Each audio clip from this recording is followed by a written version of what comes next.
this is crazy. Like Yeah. a Brazilian national team training session in English. I love that story of Don Carlo going down to I still can't Brazil. believe I just said that. He's coaching Brazil. It's pretty wild. Yeah, I know. I mean, it wasn't that long ago that he was at Everton. Then he went back to Real Madrid triumphantly, and now he's down trying to do magic with Brazil. I mean, he's also sort of a man of the Americas in a way, Carlo Ancelotti. He loves to go on vacation in Canada and the Western United States. People will spot him in some random tavern bar in Wyoming or Montana.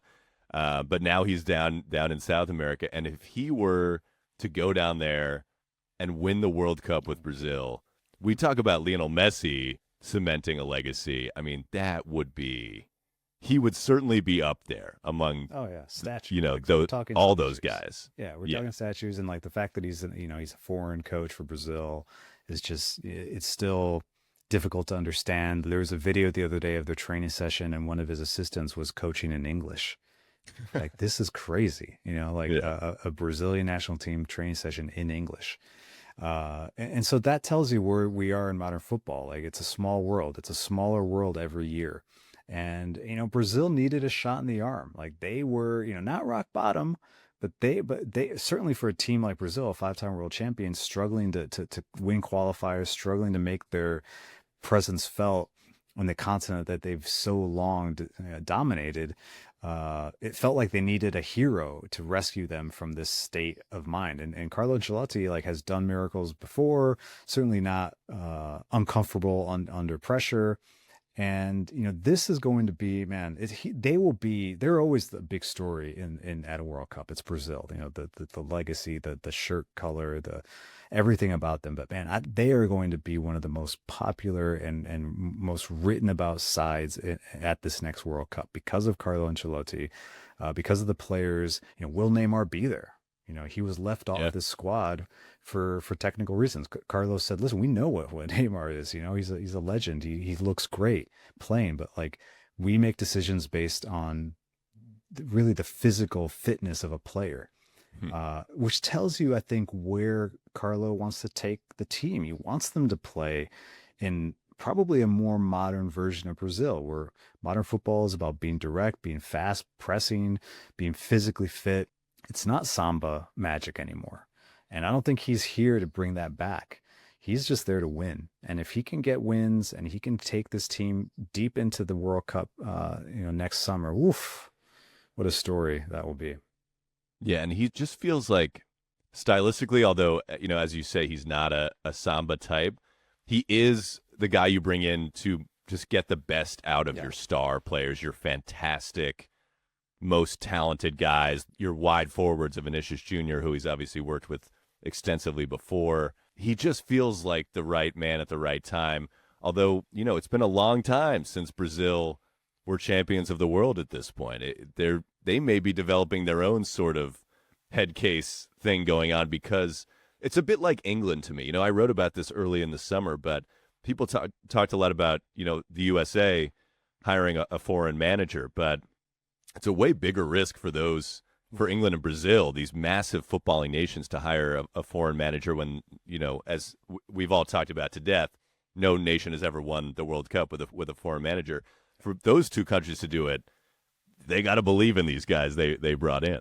Yeah, you mentioned Thomas Tuchel in England. I mean, that's another one. The other day I saw his press conference and I was still like, this is kind of crazy, that Yeah. got a German coaching the England national team, heading into a massive World Cup. And so, I think there's still not everyone in Brazil and certainly in England we know is on board with this change. Like it's a very controversial decision, and I think in Brazil's case, Ancelotti, you're right. Like he is a man manager. I think you wonder though, what the team how they will look under him. Like does he have time to establish an identity, or is as you say, is this just like the goal, get the most out of these very talented players? Because in Brazil, people, the pundits and the fans say, ex players as well are like, we're not Brazil anymore because all our players get trained in Europe. And while we celebrate getting players to Europe, and several countries around the world do, Brazil is like, man, like there's it's starting to like dig into our culture and how we Mm. play.